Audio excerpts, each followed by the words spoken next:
제가 날씨가 공기가 차가워지면 꼭 비염이 생겨서 중간에 이렇게 좀 코를 풀고 그럴지도 모르겠습니다. 양해를 부탁을 드립니다.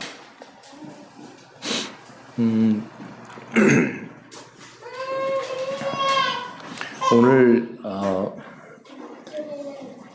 이 로마서 말씀을 골랐는데요. 이 로마서는 좀 특별한 서신입니다. 바울 서신 중에 특별한 서신인데 그 이유는 바울이 로마에서 순교했기 때문에 그렇습니다. 네, 감사합니다. 로마에서 순교했는데 자기가 죽을 그곳에 쓴 편지예요. 그러니까 다른 편지들하고는 조금 느낌이 달랐을 것이다 라고 추측해 볼 수 있겠죠. 이제 죽을 거 알고 쓴 편지. 그런데 그 로마서에 감사에 대한 이 말씀이 여러 군데 나와요. 오늘 그 중에 하나인데 1장 8절에 감사가 나오는데 바울이 쓴 편지 중에서 감사가 제일 많이 나오는 편지가 데살로니가 전서하고 그 다음에 이 로마서인데, 그러니까 제가 생각을 해봤어요. 사람이 자기가 죽을 곳을 알고 또 그곳에 쓴 편지에 이렇게 감사를 할 수 있을까? 도대체 어떤 사람이길래 또 그 사람의 이 믿음이 어떤 믿음이길래 죽음을 알고도 감사 표시를 할 수 있느냐. 이제 그런 질문이 이제 저에게 떠올랐던 거죠. 그래서 오늘 이 말씀을 가지고 이 감사가 세 가지 이유가 있다. 세 가지와 연결된 감사다. 그거는 이제 믿음, 첫째는 믿음이고요. 그 다음에 두 번째는 사명, 그 다음에 세 번째는 은혜. 오늘 본문에 이제 나오는 이야기들인데 전부 다 다룰 수는 없고 이 세 가지만 살펴보도록 하겠습니다. 먼저 믿음. 감사는 믿음과 연결되어서 나오는 것이다.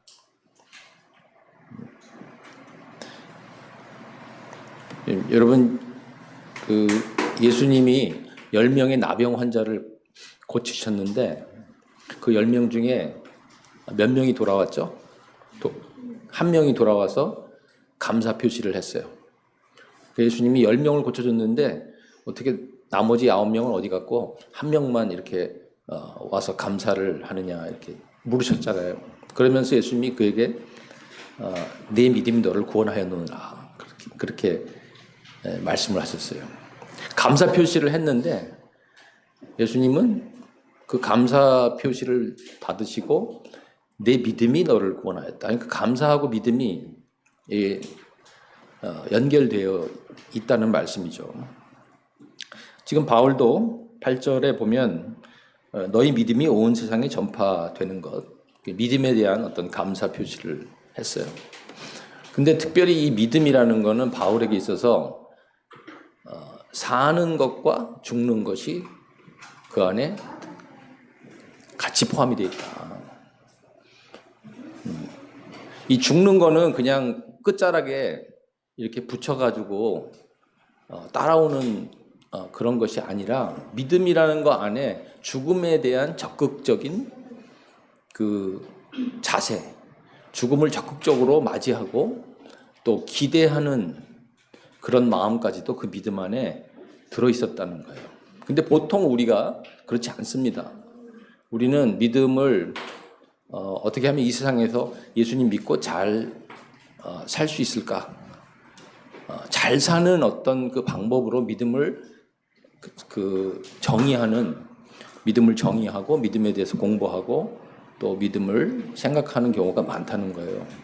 그리고 죽는 것은 뭐 어차피 죽어야 되니까 나중에 끝자락에 그냥 갖다 이렇게 붙이는, 마지못해 뭐 그래도 죽을 때 믿음이 있어야 되니까 마지못해 갖다 붙이는 그런 그 식으로 믿음을 이해하는 경우가 많다는 거죠. 그래서 그 믿음에 대한 이해가 대부분 보면 어떻게 잘 살까, 어떻게 승리하며 살까 이 세상에서 그런 쪽으로 많이 이렇게 개발이 되고, 또 많은 뭐 프로그램이나 세미나나 뭐 이런 것들도 전부 거기에 집중되어 있는 경우가 많단 말이에요. 근데 바울을 보면 그렇지 않은 거예요. 심지어 오늘 우리가 보고 있는 로마서는 자기가 죽을 곳 아니에요.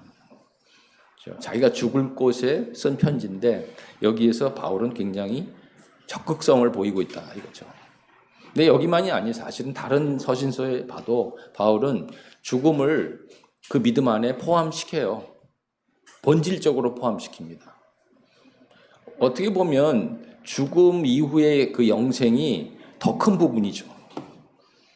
우리가 이 땅에서 사는 거는 사람의 연수가 70이요 강건함이 80이다. 시편에 나오는 말씀처럼. 그리고 좀 길게 살면 100살. 그런데 그 죽은 다음에의 그 상태는 영생이란 말이에요. 영원한 생명이에요. 그러니까 사실 지금 이 땅에서 사는 우리가 사는 이 삶은 그 영생에 비하면 한 점과 같아요. 한 점에 불과한데 그 다음에 오는 영생은 더 길단 말이죠. 그러면 믿음이 사실은 어떻게 보면 거기에 더 초점이 맞춰져 있어야 되는 게 맞는 거죠. 그러니까 바울이 내게 사는 것이 그리스도고 또 죽는 것도 유익하다 그랬잖아요. 왜 죽는 게 유익하다고 생각했을까요? 왜? 초점이 거기에 가 있단 말이에요. 사는 것도 그리스도를 위해 살지만 또 설사 내가 죽는다 해도 그것도 유익하다. 그 말은 기대감을 갖고 있다는 거거든요. 그리고 훨씬 더 좋다 그랬어요. 빌립보서 1장에 보면 그게 훨씬 더 좋다. 이게 비교법을 썼단 말이에요. 바울이 훨씬 더 좋다라고 이렇게 얘기했어요.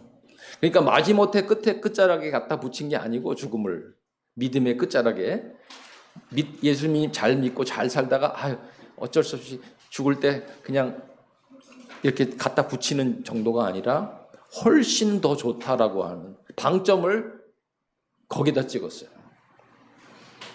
그러니까 바울의 믿음이 어떤 믿음이었는지 우리는 짐작할 수가 있고, 또 그렇기 때문에 바울이 로마에서 죽을 것을 알면서도 감사가 터져 나왔을 것이다 라고 이렇게 짐작해 볼 수 있겠죠.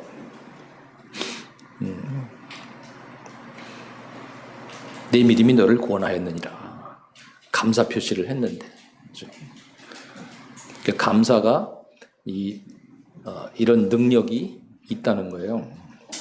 그다음 두 번째 바울은 감사를 자기 사명과 연결을 시켜서 이해를 했습니다. 여기 보면 1절에 보면 자기가 부르심을 받았다 그렇죠. 예수 그리스도의 종 바울은 사도로 부르심을 받았다. 그리고 그 부르심은 어떤 거냐면 좀 구체적이에요. 이방인을 전도하는 5절에 보면 그로 말미암아 우리가 은혜와 사도의 직분을 받아 그의 이름을 위하여 모든 이방인 중에서 믿어 순종케 하신다. 그래서 이제 베드로는 유대인의 사도, 또 바울은 이방인의 사도, 이렇게 하나님이 특별한 그 사명을 주셨어요. 그런데 이 사명이 끝나는 곳이 어디냐? 로마예요. 바울의 사명이 끝나는 곳이 로마예요. 왜? 거기서 죽으니까. 그래서 그 역사가들이 기록한 거에 보면 성경에는 안 나오지만 베드로는 십자가에 거꾸로 매달려서 죽고 순교하고, 바울은 여러분 어떻게 죽었는지 아세요? 그 얘기는 많이 못 들어보셨죠. 바울은 참수. 참수예요. 로마에서 참수로 네로 황제 때 네로 황제가 그 사람이 정신이 온전하지 못했던 황제였잖아요. 그래서 로마에다 불을 지르고 불을 지른 다음에 기독교인들한테 그 누명을 뒤집어 씌워가지고 그때 기독교인들을 다 잡아다가 짐승의 먹이로 주기도 하고 그다음에 참수도 시키고 이렇게 했단 말이에요. 그러니까 바울은 자기 사명이 끝나는 곳이 로마였어요. 그걸 알고 있었던 거예요. 참 이런 사람도 드물죠. 내가 어디서 죽을 거라는 걸 알고 그리고 거기서 내 사명이 끝난다. 내 임무가 내가 이 땅에 온 그 임무 하나님이 나에게 맡기신 심부름 주님이 나에게 맡기신 심부름이 끝나는 곳이 바로 거기고 나는 거기서 이제 죽는다. 그러니까 그런데 감사했다 이거예요. 네. 그러니까 그건 뭐냐면 사명이 죽음보다 더 컸다는 거예요. 자기 사명이 자기 목숨보다 더 위에 있다라는 뜻이죠. 여러분 사람이 태어나는 날 중요한 날이고 그 다음에 그 이유를 아는 날 이 날이 또 중요한 날이다. 그래서 두 날이 중요하다고 그래요. 사람의 인생에 있어서 내가 태어난 날 중요하고 그 다음에 왜 태어났는지를 알게 되는 날 사람은 변한다 이거예요. 왜? 목적을 갖게 됐단 말이죠. 사는 목적이 생긴 거예요. 바울은 이제 자기 목적이 뭔지를 안 거예요. 그동안은 그 목적이 없이 그냥 살았기 때문에 뭐 율법도 공부하고 또 가말리엘의 제자로서 아주 그 위대한 학자였기도 했고 공부도 많이 했고 그죠? 자기 뭐 혈통 유대인 중에 유대인이고 히브리인 중에 히브리인 베냐민 지파에다 율법으로는 흠이 없고 아주 그 스펙이 우리가 보통 말하는 지금의 그 가장 탁월한 그런 스펙을 가지고 있었던 사람이에요. 근데 이런 것들은 다 뭐냐 하면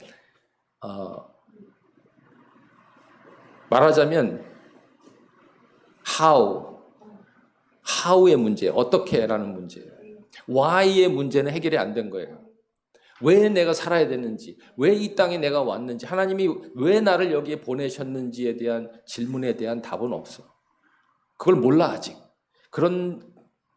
그러면서 how, 어떻게 내가 살까? 무엇을 먹고 살까? 무엇을 공부할까? 전부 이 방법론에 대해서 집착하게 된다는 거죠. 방법론에 있어서는 아주 최고야. 그런데 why? 왜라는 질문에 대한 답이 없는 거예요. 그렇게 살다가 드디어 다메섹으로 가는 그 길에서 부활하신 예수님을 만나잖아요. 거기서 드디어 발견한 거예요. 내가 누군지를 하나님이 왜 나를 이 세상에 보냈는지 자기 사명을 거기서 받은 거예요. 그리고 그 사명이 이제 자기 목숨보다 더 위에 있는 거예요. 그러니까 감사하면서 로마에 갈 수 있는 거예요. 사도행전에 보면 바울이 잡혀갔을 때 그 잡혀가는 과정에서 중간에 재판이 몇 번 있었어요. 그런데 만약에 거기서 바울이 상소하지 않았으면 풀려날 수도 있었다라고 사도행전에 기록되어 있어요. 상소를 안 했으면 풀려났을 건데 상소를 한 거 일부러 자기가 죽을 곳을 아는 그 로마가에서 죽을 것이라고 알고 있으면서 상소했던 거죠. 그 말은 죽음보다 더 위에 자기의 사명이 있었다. 왜? 기쁘잖아요. 사람이 목적을 갖게 되는 날은 이제 그 안에서 힘이 나와요. 근데 목적이 없이 그냥 어떻게라고 하는 이 방법론에만 자꾸 집착하게 되면 계속해서 그 방법을 찾지만 내면적으로 기쁨이 없어요. 이 에너지가 속에서 나와야 되는데 속에서 안 나온단 말이에요. 왜? 목적이 없단 말이에요. 그러니까 일단 그 목적을 찾은 사람은 그 다음에 방법은 중요하지 않아요. 어떻게라고 하는 거는 그거는 그렇게 중요한 문제가 아니에요. 무엇을 먹고 또 어디서 살고 또 무엇을 하면서 이런 것들은 전부 방법론이란 말이에요. 하나님이 나에게 주신 그 사명을 이루기 위한 수단일 뿐이죠. 그러니까 수단만 맞으면 되는 거예요. 방법만 있으면 되는 거예요. 그게 뭐 좋은 방법이든 또 뭐 많든 적든 이런 건 다 중요하지 않아요. 돈이 많고 적고 또 뭐 잘 살고 못 살고 또 큰 집에 살고 작은 집에 살고 좋은 차 타고 아니면 뭐 차를 못 타고 이런 건 다 이제 다 밑으로 집어넣을 수 있는 거죠. 자유함을 얻는 거예요. 그래서 방법론에 대해서 자유함을 얻은 사람은 진짜 이제 행복한 거죠. 근데 이 사명이 없는 사람은 이 자유함이 없으니까 계속 끊임없이 방법론을 자꾸 연구해요. 어떻게 하면 될까? 근데 끝이 없어요. 저는 한국에 살다가 어렸을 때 부모님 따라서 미국으로 이민을 갔어요. 제가 15세 때 중학교 3학년 때 미국으로 이민을 갔어요. 그래서 거기서 컸어요. 중학교, 고등학교, 대학교 거기서 다 다니고 신학교까지 거기서 다녔어요. 그리고 이제 나중에 커서 중국으로 갔어요.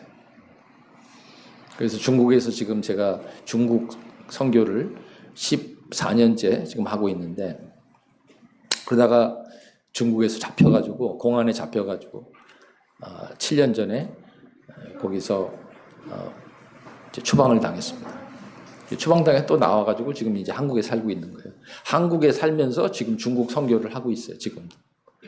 그러니까 저는 한국에 살다가 미국 가서 살다가 미국에서 또 중국 가서 살다가 중국에서 또 쫓겨나가지고 다시 한국으로 온 거예요. 한 바퀴 돌았어요. 그 사람들이 물어봐요 저한테. 목사님 어디가 제일 좋습니까? 그래요. 한국이 좋아요? 미국이 좋아요? 중국이 좋아요? 그래서 저는 항상 천국이 제일 좋아요. 그래요. 천국 아래 다 거기서 거기다. 이거 방법론 아닙니까 이거는? 어떻게 내가 주님을 섬길까? 만약에 한국에 살아야 되면 한국에 사는 거고 미국에 살아야 되면 미국에 사는 거고 중국에 살아야 되면 사는 거지만 또 상황에 따라서 하나님이 보내시기도 하기 때문에 그건 중요한 게 아니에요. 그래서 바울은 이 감사가 거기서 나온 것이다. 목적이 생긴 거예요. 여러분들의 삶에 하나님이 주신 그 목적을 발견하시는 은혜가 있기를 바랍니다. 그렇죠? 왜가 중요해요. how는 그 다음이에요. 그리고 다 견뎌요. 이 왜를 발견한 사람은 다 견딥니다. 견디게 돼 있어요. 사람은 약해 보이지만 또 한 번 목적을 찾으면 강해집니다. 그 다음에 마지막으로 세 번째로 은혜와 연결되어 있죠. 여기 바울은 은혜를 그로 말미암아 우리가 은혜와 사도의 직분을 받아. 은혜가 먼저 나와. 이 직분보다 은혜가 먼저예요. 은혜를 받았어요. 그렇죠? 은혜. 근데 이 은혜는 바울에게 있어서 정말 너무나 중요한 그 고백이에요. 왜냐하면 바울은 자기를 어떻게 이해했습니까? 자기를 죄인으로 늘 고백을 했어요. 바울은 자기가 사도 중에 제일 꼴찌다. 고린도전서 15장에 보면 내가 나된 것은 나의 나된 것은 하나님의 은혜로 된 거다. 이렇게 고백하면서 내가 사도 중에 제일 꼴찌다 그랬어요. 그죠? 예수님의 12 사도가 있었고 나중에 바울이 부활하신 예수님을 만나서 사도가 된 거 아니에요. 그러니까 꼴찌예요. 그리고 다른 사도들은 그렇게 바울처럼 나쁜 짓을 안 했어요. 바울이야말로 진짜 나쁜 짓을 한 거죠. 그리스도인들을 잡아다가 감옥에 쳐놓고, 또 다메섹에 갈 때도 예수 믿는 사람들을 잡으러 가기 위해서 가다가 예수님을 만난 거예요. 그러니까 바울은 정말 자기가 알아요. 자기가 어떤 사람이고 무슨 짓을 했는지 아는 거예요. 그러니까 자기는 사도 중에 사실은 자격이 없는 사도라고 생각한 거예요. 꼴찌다. 그 다음에 에베소 3장에 보면 바울이 내가 성도 중에 제일 작은 자라고 그래요. 성도 중에서도, 사도는 차치하고 성도 중에서 제일 꼴찌다. 어떻게 사도 바울이 이런 말을 하지? 근데 바울은 실제로 그렇게 생각했던 거예요. 아무리 어떤 사람이, 어떤 성도가 나보다 더 나쁜 짓을 했을까? 예수 믿는 사람 잡아다 넣고, 그 중에는 죽은 사람도 있을 것이고. 그러니까 자기를 살인자로 생각할 수도 있는 거고, 자기를, 교회를, 예수님의 몸을 핍박한 그런 정말 용서받지 못할 그런 죄인으로 봤기 때문에 모든 성도보다 자기는 더 작은 자다라고 봤어요. 하나님이 자기를 지옥에 보내도 나는 변명할 여지가 없다라고 생각한 거예요. 여러분, 그쯤 되면 은혜가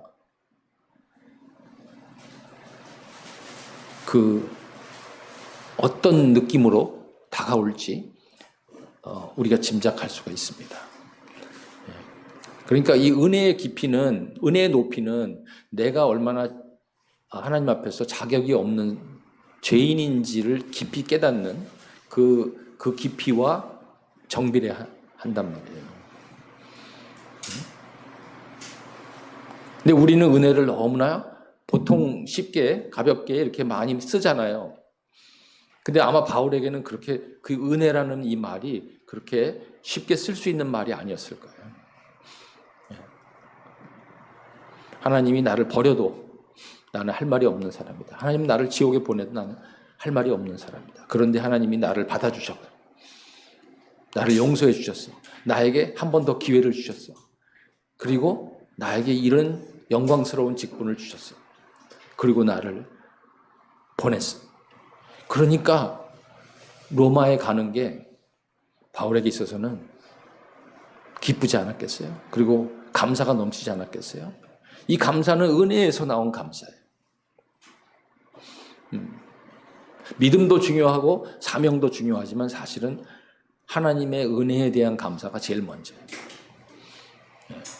이 감사가 있으면 이제 사는 것도 은혜고 죽는 것도 은혜예요. 그죠? 그런데 과연 우리는 하나님의 은혜 앞에서 과연 내 자신을 이 정도까지 인정하고 하나님 앞에서 무릎 꿇고 또 회개하고 엎드릴 수 있을까? 이게 왜 중요하냐면 은혜를 깨닫는 만큼 우리가 용감해집니다. 용감해지는 거예요. 그러니까 은혜를 아는 것은 약해지는 거잖아요, 여러분. 바울이 지금 자기 약함을 고백하고 있는 거잖아요. 난 정말 나쁜 사람이고 나쁜 짓 했고 나는 자격이 없는 사람이야. 한없이 약해진 거예요. 그런데 그리고 이제 그 약해진 것을 통해서 하나님의 은혜가 족한 것을 이제 알았단 말이에요. 그러면 신기하게도 그 반대의 현상이 나타나요. 그게 뭐냐면 용감해져요, 사람이. 용기가 생기는 거예요. 그리고 그 하나님의 은혜에 대한 고마움을 이제 자기 삶과 자기 죽음으로 하나님 앞에 헌상하기를 원하는, 산 제물로 살기를 원하는 그런 용기를 갖게 된다는 거예요. 자기를 헌상하는 거예요. 자기 생명을 헌상하는 거예요. 그냥 순종하는 정도가 아니야. 그냥 순종하는 게 아니라 헌상하는 거예요. 제물로, 하나님 앞에 산 제물로 바치는 거예요. 왜? 그 은혜에 대한 그 감사가 그냥 보통 감사가 아닌 거예요. 그러니까 로마에 가면서 감사가 나올 수밖에 없어요. 나를 제발 좀 보내달라, 로마에. 그리고 나는 거기서 죽을 것이다. 왜? 헌상했잖아요, 이미.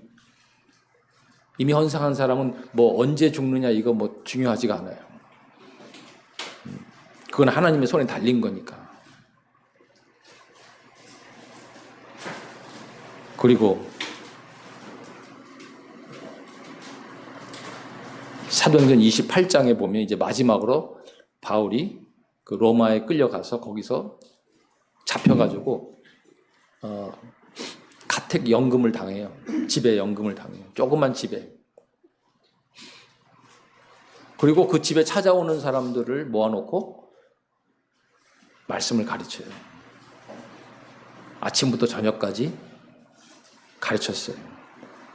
그래서 예수 그리스도와 하나님의 나라에 대해서 가르쳤다. 담대하고 거침없이 가르쳤다. 이렇게 나와요. 사도행전에. 맨 끝에 보면 28장 끝에 보면 바울이 그 자기 셋집에서 거기 이제 셋집이라고 나와요. 자기 셋집에서 담대하고 거침없이 가르쳤다. 겁 없이 가르쳤다. 이게 뭐예요? 용기잖아요. 용기. 용감해진다는 거죠.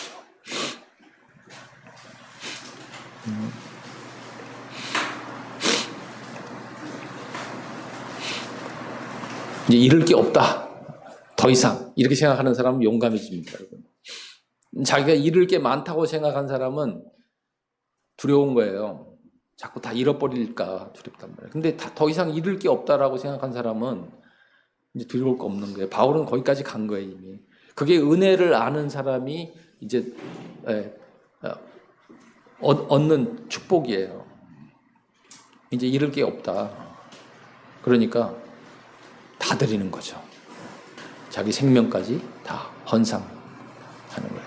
그리고 거기서 죽어요. 로마에서. 그래서 그걸로 끝나요, 사도행전은. 28장이 끝나. 그리고 로마서가 이제 시작되는 거예요. 그러니까 이게 참 흥미로운 거는 사도행전에서 바울이 이제 거기에서 28장에 보면 잡혀가지고 거기서 이제 끝나는데 그 다음에 로마서가 나온단 말이에요. 사도행전 다음에. 그러니까 말하자면 바울의 죽음과 함께 이제 세계 선교의 문이 열린 거예요. 바울이 죽으면서 바울이 자기 사명을 다 거기에서 완성하고 순종했을 때 감사함으로 자기를 헌상하고 하나님의 은혜에 대해서 감사하고 자기 사명에 대해서 감사하고 믿음에 대해서 감사하고 거기에서 이제 그의 삶을 마치면서 세계 선교의 문이 거기서 열리는 거예요. 바울은 죽었어요. 그러나 하나님은 바울을 통해서 그 복음이 거기서 끝나지 않고 지금까지 이어져 오게 하셨습니다. 그러니까 여기 여러분들이 지금 우리가 여기서 이 복음을 갖고 말씀을 보면서 하나님을 예배하고 바울의 그 믿음, 바울의 그 사명 계속 이어가고 있는 거잖아요. 그래서 감사는 선교의 문을 연다. 기적의 문을 열었어요. 감사가 믿음과 연결되고 사명과 연결되고 은혜와 연결됐을 때 기적이 일어날 줄로 믿습니다. 기적이 일어나는 거예요. 바울은 몰랐어요. 바울은 그런 기적이 일어날 거라고 자기는 몰랐겠죠. 예측할 수 없는 거잖아요. 그건 하나님이 하시는 일이에요. 그냥 자기는 자기의 부르심대로 살고 죽은 거예요. 씨를 뿌린 거예요. 그 다음에 열매를 거두는 건 하나님입니다. 저희 얘기를 하자면 잠깐 간단하게 얘기를 하자면 이제 몇 분만 하고 마치겠습니다. 저는 지금 아까 말씀드린 대로 이제 14년째 중국 선교를 하고 있어요. 미국에 살다가 이제 중국으로 갔습니다. 제 아내하고 둘이서 우리 자녀들이 다 이제 컸기 때문에 중국으로 갔어요. 그게 14년 전이에요. 그러다가 7년 전에 중국에서 공안에 잡혔어요. 예, 성경 공부하다가 이렇게 모여서 성경 공부하고 있는데 공안이 들어왔어요. 모양도 좀 비슷한 것 같아요. 지금 여기하고 좀 비슷한 모양이었어요. 아직도 기억합니다. 7년 전, 그게 5월 23일인가 그랬어요. 주일인데, 그때 잡혀가지고, 이제 추방을 당했는데, 추방 당한 다음에, 이제 미국으로 가려고 다시, 이제 한국에는 저 연고가 없으니까, 이제 미국에 다 가족들이 있으니까, 미국으로 가려고 이제 그랬는데, 연락이 왔어, 중국에서요. 제가 가르쳤던 제자들이 연락을 저한테 했어요. 그래서 목사님 어디 계시니? 그래서 한국에 있다고 그랬더니 그러면 자기들이 한국으로 나오겠대요. 나올 테니까 하던 공부를 계속 하자는 거예요. 제가 이제 가르쳤거든요. 성경을 가르치고. 아니 그래서 깜짝 놀랐죠. 아니 한국까지 나와서 어떻게 공부를 하냐. 그랬더니 나오겠대요. 목사님이 그동안 우리 중국에 와서 살다가 잡혀가지고 이제 못 들어오시는데 우리가 가겠다는 거예요. 그래서 비행기 타고 나왔어요. 제주도로. 그 제주도에서 이제 모여서 공부를 했어요. 일주일 동안 먹고 자고 하면서 조그만 집을 하나 빌려가지고 바울이 그 사도행전에 조그만 셋집에 사람들이 와서 공부했다고 한 것처럼 우리도 셋집을 하나 빌려가지고 거기서 이제 일주일 동안 제 아내가 밥 해주고 저는 이제 가르치고 공부해서 이제 보냈죠. 그런데 이제 얼마 후에 또 나왔어요. 다른 그룹이.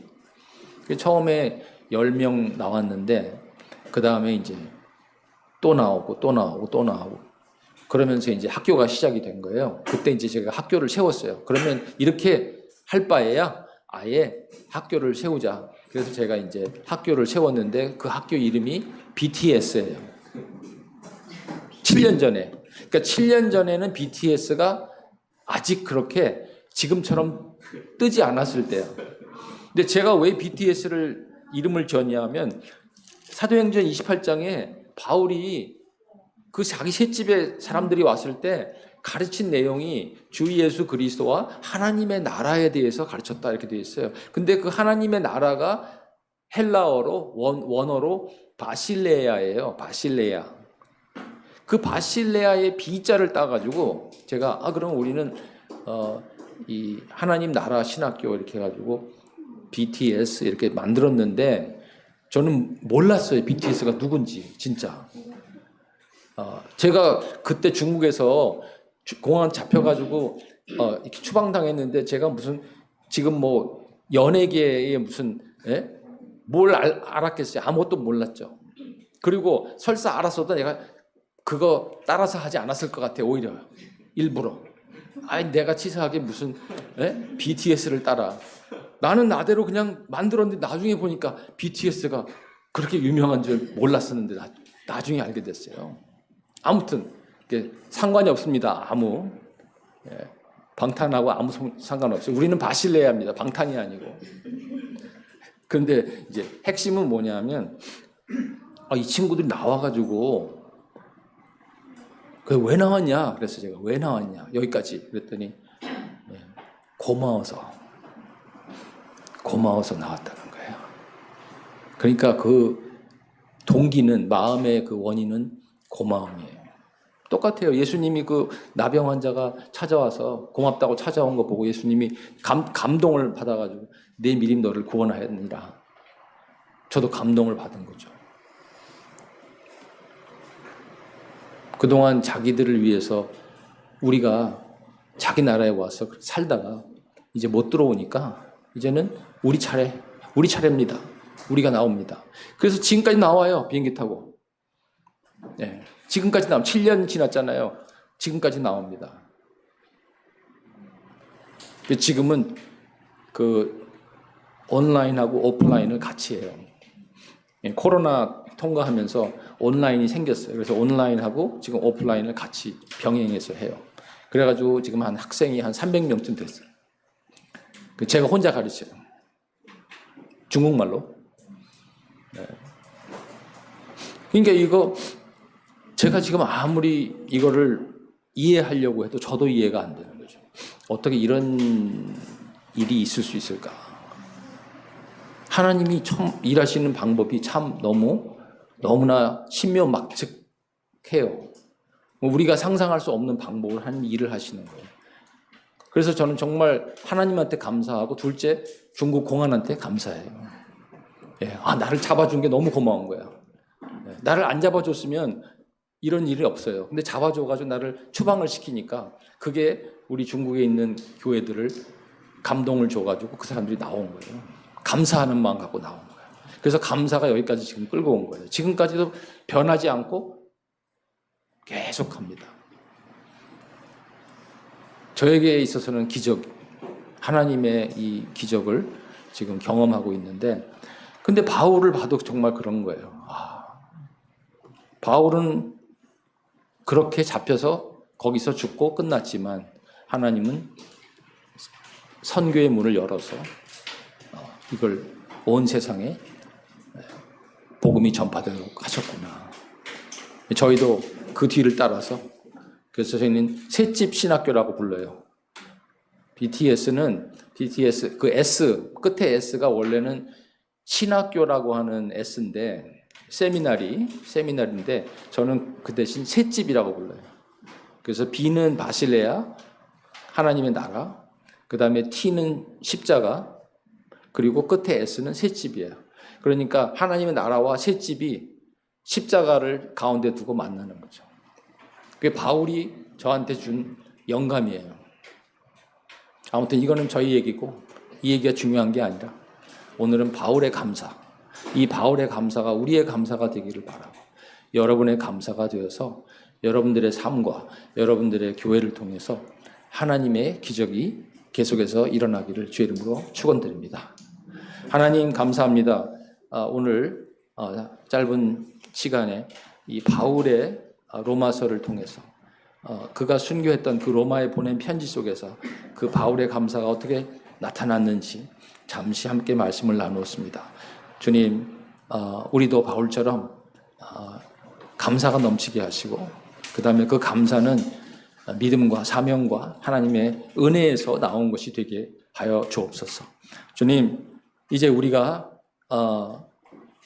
이 땅에서 무엇을 먹고 또 무엇을 입고 어디서 살까 이런 질문보다 먼저 왜라는 질문, 하나님이 왜 나를 여기에 보내셨을까, 그리고 나를 통해서 하나님이 하시기를 일은 무엇인지 하나님께 묻고 기도하고 그 답을 얻을 수 있도록 은혜를 주십시오. 하나님, 오늘 이 시간 또 예배에 함께 하시고 또 우리 성도들에게 복 주시고 하나님의 은혜가 족한 것을 알게 하여 주옵소서. 예수님의 이름으로 기도합니다. 아멘.